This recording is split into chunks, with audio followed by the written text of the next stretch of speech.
갈라디아서 4장과 5장에 흐르는 전체적인 중요한 사상은 자유라는 것입니다. 사람들이 예수님을 믿으면 자유를 얻습니다. 그리고 예수님을 믿으면 죄로부터 인한 정죄와 형벌로부터 자유로워집니다. 우리는 주님을 믿을 때 사망에서도 완전한 자유를 얻습니다. 모든 진실한 성도에게는 그리스도의 공로로 말미암아서 하나님의 완전한 사랑과 자유가 주어집니다. 갈라디아서 5장 1절에서 자유를 포기하고 다시 종이 되어서는 안 된다 하는 사도 바울의 권면을 보았습니다.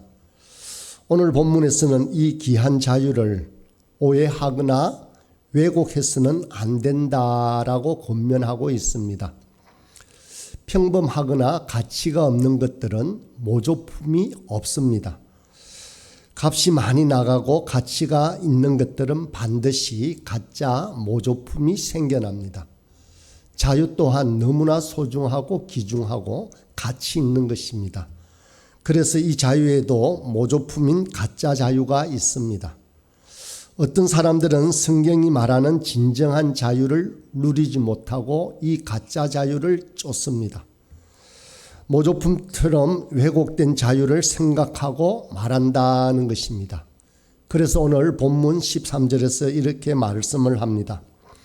형제들아, 너희가 자유를 위하여 부르심을 입었으나 그러나 그 자유로 육체의 기회를 삼지 말고 오직 사랑으로 서로 종노릇 하라. 분명 자유가 주어졌는데 그 자유를 육체의 기회를 위해서 왜곡되게 사용한다는 말입니다. 여기서 말하는 육체라는 것은 외모만을 말하는 것이 아닙니다. 우리 속에 있는 죄성을 의미합니다. 우리는 모태로부터 죄를 가지고 태어났습니다. 그렇기 때문에 우리 안에는 죄성이 있습니다. 그래서 여기서 말하는 육체라고 하는 것은 바깥 외모와 그리고 우리 속의 죄성을 묶어서 부를 때 육체라고 말합니다. 그렇다면 죄성은 어떻게 보면 될까요? 이런 것들입니다. 모든 좋은 것은 전부 내 주변에 다 모아서 내가 소유하고 싶어하는 자기 중심적이고 이기적인 욕망이 바로 육체입니다. 온갖 좋은 것은 다 내가 하고 싶어하는 것입니다. 그것뿐만 아닙니다. 우리는 정욕과 타락, 쾌락에 대한 마음을 가지고 있습니다. 그것들도 다 육체에 속합니다. 이 세상에서 성적으로, 윤리적으로 방종하고 방탕하고 쾌락을 따라 살려고 하는 것 전부 다 육체에 속해 있는데 이것이 바로 우리 속에 있는 죄성입니다. 성경에서 말하는 자유는 이 세상의 육체적 소욕을 마음껏 추구하다가 자기가 원하는 것을 무엇이든 할 수 있다라고 말하는 그런 자유가 결코 아닙니다. 우리가 자유를 오해하면 자유를 가짜 모조품으로 왜곡할 수가 있습니다. 자유를 육체의 탐닉으로 삼지 말라라고 엄중하게 경고합니다. 그렇다면 성경은 자유를 어떻게 사용하라고 말하고 있을까요? 사람을 사랑하기 위한 기회로 선용하라고 말하고 있습니다. 자유는 우리 주님이 우리에게 주신 구원의 중요한 목적 중 하나입니다. 우리가 인생을 살아가는 동안 아주 가치 있고 귀한 것을 얻으면 그것을 그냥 아무렇게 사용하지 않습니다. 그 가치에 걸맞게 잘 쓰고 싶어 합니다. 귀중한 자유를 자기 고집대로 자신이 좋아하는 것을 마음대로 할 수 있는 핑곗거리로 변질시키지 말아야 합니다. 사람을 사랑할 수 있는 좋은 기회로 사용해야 합니다. 세상 사람들은 자기가 가장 중요하고 가치가 있기 때문에 주변 사람들이 희생을 당하고 아프고 고통당해도 괜찮은 것처럼 생각하고 삽니다. 사람에게 무관심하고 방관하며 사는 것이 오늘날 이 땅에 가득한 것입니다. 그런데 성경은 우리에게 주어질 자유를 이 사람들을 사랑하는 것에 쓰라고 그렇게 분명하게 말씀하고 있습니다. 이 땅에 사랑보다 더 필요한 것이 뭐가 있겠습니까?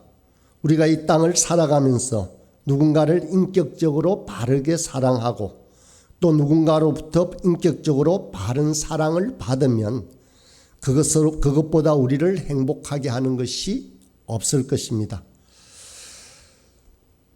사랑이 제일 중요합니다. 만물보다 귀한 사랑과 그 사람을 사랑하는 일에 자유를 선용하라고 그렇게 거듭거듭 말씀하십니다. 사람을 사랑한다라고 했는데 또 그 뜻은 무엇일까요? 사람들은 이 사랑이라는 단어를 통해서 다른 사람을 소유하려고 합니다. 사랑이라는 이름으로 자기의 악한 정욕을 합리화합니다. 누구든지 하나님이 맺어주신 짝에 만족하고 평생을 신실하게 서로 책임 있는 사랑으로 대해야 합니다. 사랑이란 이름으로 다른 사람의 가슴에 피멍들게 하는 일을 너무도 쉽게 하는 것이 오늘날 사회의 매스컴을 통해서 보는 것들입니다. 이런 것들은 다 사랑이 아니라 가짜 모조품입니다. 그런 것들은 사랑도 아니고 자유도 아닙니다. 그렇다면 참된 자유가 가져다주는 사랑은 무엇이겠습니까? 본문에 나오는 것처럼 사랑으로 종로로 타는 것입니다. 어찌 보면 이 단어는 참 역설적이기도 합니다. 복음은 우리에게 참 자유를 가져다 주었습니다. 복음은 우리가 더 이상 자기의 육체에 매이지 않고 세상을 두려워하지 않고 이 땅을 전부인 것처럼 생각하지 않도록 우리에게 자유를 주었습니다. 모든 죄와 정욕으로부터 우리를 자유케 해 주었습니다. 그 자유를 자기 육체를 위한 기회로 사용하지 않고 사랑으로 종로로 타는 기회로 사용하는 것입니다. 이것이 성경이 보여주는 세상 속에 살아가는 성도들의 자유한 모습입니다. 사랑은 사랑이란 이름으로 남들에게 명령하고 사랑이란 이름으로 소유해서 우리의 탐욕을 정당화시키는 것이 아닙니다. 사랑은 다른 사람을 위해 나의 자유조차도 깨뜨려서 종이 되어 섬겨서 상대방을 더 존귀하게 하는 것입니다. 이것이 성경이 가르치는 사랑의 핵심입니다. 사람을 사랑한다는 것은 그저 내가 할 수 있는 작은 것들을 떼어주는 것이 아닙니다. 사랑은 전부를 요구하고 그 전부를 주기 위해 자기를 끊고 희생하고 깨뜨리고 죽이지 않으면 할 수 없습니다. 사랑은 여호와께 돌아가는 것입니다. 우리가 주일에 부르는 찬양입니다. 여호와께 돌아가자. 그곳에 이런 가사가 있습니다. 우리 주님은 이렇게 하셨습니다. 내 모든 것을 내어주고 나 그들을 얻으리라. 여호와께 돌아가자. 우린 돌았어도 그는 변치 않네. 여호와께 돌아가자. 우리 넘어져도 그 사랑 영원하네 라고 하는 가사입니다. 내 모든 것을 내어주고 나 그들을 얻으리라 라고 하시는 우리 주님의 이 고백이 바로 참된 자유이자 사랑입니다. 이런 사랑은 가정을 통해서 배울 수 있습니다. 부부가 되어 자녀를 키울 때 우리는 사랑을 배웁니다. 자녀 양육은 자기 부정과 희생 없이는 절대로 할 수 없습니다. 자기 자신을 끊고 포기하고 희생하지 않으면 한 인격을 사랑할 수 없다는 것을 우리는 자녀를 키우면서 잘 배웁니다. 우리의 자녀와 배우자를 사랑하는 것처럼 또 다른 가족인 교회의 지체들을 사랑하는 것입니다. 돈과 시간, 관심 등을 쏟으면서 서로를 아끼고 나누는 희생적인 사랑을 또 하나의 가족인 교회를 위해 하는 것입니다. 하나님께서 우리에게 또 다른 가족인 교회를 주신 중요한 이유는 그런 뜨거움과 깊이와 온전함을 가지고 곁에 있는 이웃과 교우를 사랑하고 아끼라고 주신 것입니다. 물론 교회가 커갈수록 교우들과의 만남과 관계가 피상적이 될 수 있을지도 모릅니다. 그런 만남과 관계는 큰 행복을 주지 않습니다. 교회에 모이는 성도의 수가 중요한 것이 아니라 그 교회가 서로에게 무엇을 나누어도 아깝지 않은 공동체가 되는 것입니다. 가정이나 교회 안에서 우리를 정말 힘들게 하는 사람들이 있습니다. 우리가 인생을 살다 보면 반드시 성가시게 하는 이웃이 꼭 옆에 붙어 있을 것입니다.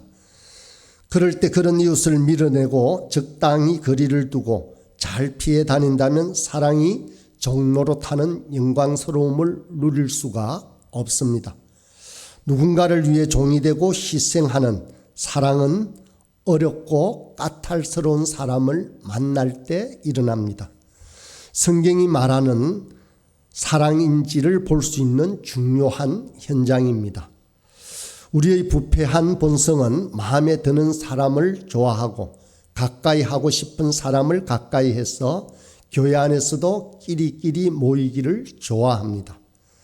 그러나 하나님은 우리를 한 몸으로 부르시고 우리가 선택하지 않은 사람들과 함께 한 몸을 구성하게 하심으로 우리가 힘써 서로를 책임 있게 사랑하도록 하셨습니다.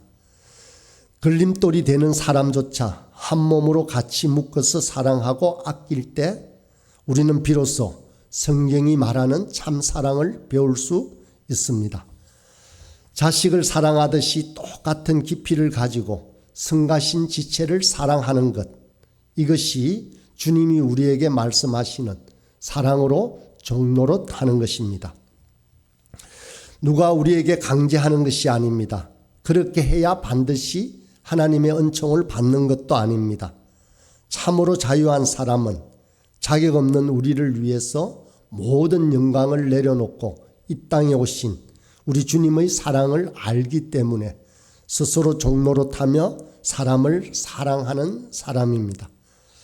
주님은 이런 형태의 삶을 우리에게 다양한 형태로 권면하셨습니다. 우리가 잘 아는 마가복음 10장 43절 45절의 말씀을 제가 읽겠습니다. 너희 중에 누구든지 크고자 하는 자는 너희를 섬기는 자가 되고 너희 중에 누구든지 어뜸이 되고자 하는 자는 모든 사람의 종이 되어야 하리라. 인자가 온 것은 섬김을 받으려 함이 아니라 도리어 섬기려 하고 자기 목숨을 많은 사람의 대속물로 주려 함이니라. 우리 주님께서 이렇게 말씀하셨습니다. 누군가를 사랑한다는 것은 누군가를 섬기는 것이 되고 종이 되는 것과 같은 말입니다. 또 요한복음 12장 24절 25절에서는 내가 진실로 진실로 너희에게 이르노니 한 알의 밀이 땅에 떨어져 죽지 아니하고 한 알 그대로 있고 죽으면 많은 열매를 맺느니라. 자기의 생명을 사랑하는 자는 잃어버릴 것이요 이 세상에서 자기의 생명을 미워하는 자는 영생하도록 보전하리라고 했습니다. 육체가 이끄는 대로 이 세상이 원하는 방식대로 자기를 사랑하는 자는 잃을 것이라고 말씀하십니다. 그러나 사랑하기 때문에 종로로 타고 자기를 잃으려고 결심하는 자는 놀라운 하나님의 은혜를 경험한다라고 말씀하고 있습니다. 여러분, 그러면 우리가 자유한 자로서 종이 되는 사랑을 할 때 어떤 일이 벌어질까요? 14절과 15절의 말씀입니다. 온 율법은 내 이웃 사랑하기를 내 자신같이 하라 하신 한 말씀에서 이루어졌나니 만일 서로 물고 먹으면 피차 멸망할까 조심하라.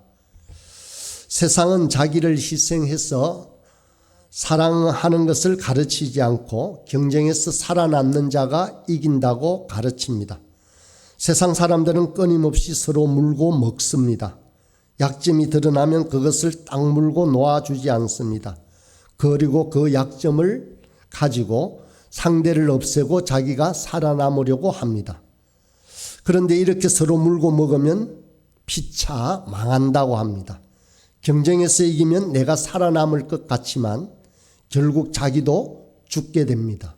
그것은 결코 생명의 길이 아닙니다. 세상은 끝없이 경쟁에서 이겨야 생명을 얻고 살아남는다고 합니다. 그러나 그렇게 물고 뜯으면 둘 다 망하게 되어 있습니다. 반드시 같이 망합니다. 그런데 성경이 우리에게 가르치는 것은 자유를 선용해서 이웃을 사랑하기 위해서 종로로 타게 되면 율법이 완성되고 이로부터 오는 참된 만족과 행복이 우리 삶에 있다라고 말하고 있습니다. 세상은 끊임없이 경쟁에서 이기고 살아남는 마지막 1인이 되어야 된다고, 그래야 행복하다고 만족하다고 얘기를 합니다. 하지만 이 가르침이 얼마나 어리석은지 우리는 금방 알 수 있습니다. 잠시의 기쁨과 잠시 그 행복이라고 하는 것이 지나가고 나면 또 다른 욕구가 생겨나게 됩니다. 우리 육체가 가지고 있는 욕망은 한 번으로 충족되지 않습니다. 그래서 우리로 하여금 더 큰 욕망을 충족시키지 않으면 행복하지 않을 뿐더러 더욱더 멸망의 구렁텅이로 빠지게 됩니다. 모두가 죽게 되고 다 죽게 됩니다. 그러나 사랑하는 것 때문에 종살이하고 자기를 희생하고 부정하면 성경이 말하는 가장 궁극적인 모습을 이루게 되는 것입니다. 율법은 하나님이 사람을 지었었고 사람은 마땅히 이렇게 살아야 사람다워진다라고 기록한 하나님의 마음입니다. 우리는 하나님의 형상을 따라 지어졌기에 하나님이 우리를 향해 가지고 계신 것이 충족될 때 참된 기쁨과 만족을 가질 수 있습니다. 율법을 지킨다는 것은 소위 말하는 할례를 받고 어떤 조항을 행하는 것에 있지 않습니다. 자기를 깨뜨리고 종로로 타면서 누군가를 사랑하는 바로 그 자리에 율법의 온전한 완성이 있게 됩니다. 바로 그 자리에 인생이 행복하고 만족할 수 있는 문이 열린다는 것입니다. 구원과 새 생명을 통해 얻은 이 자유를 가지고 나를 위해 마음껏 쓰는 것이 행복이 아니라는 것입니다.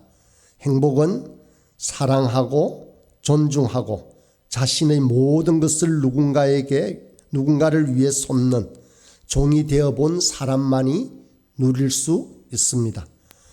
우리는 종이 되어도 좋고 자유를 희생해도 기쁜 진짜 사랑을 하고 있는지 우리를 점검해 볼 필요가 있습니다. 우리는 자주자주 작은 교회 모임에서도 이런 사랑을 얘기하고 나누고 있습니다. 그래서 도전받고 나도 그런 사랑을 하고 싶다. 나도 저렇게 살아야지 하고 있습니다. 옆에 있는 한 사람 한 사람을 주님이 귀한 값을 지불하고 사신 하나님의 사람인 것처럼 대하고 살아야 합니다. 저는 진심으로 그렇게 되기를 원합니다. 아무쪼록 저와 여러분 또한 반드시 참된 사랑을 통해서 이 땅에 참된 주님의 은혜와 사랑을 전하는 도구가 되기를 간절히 소원합니다.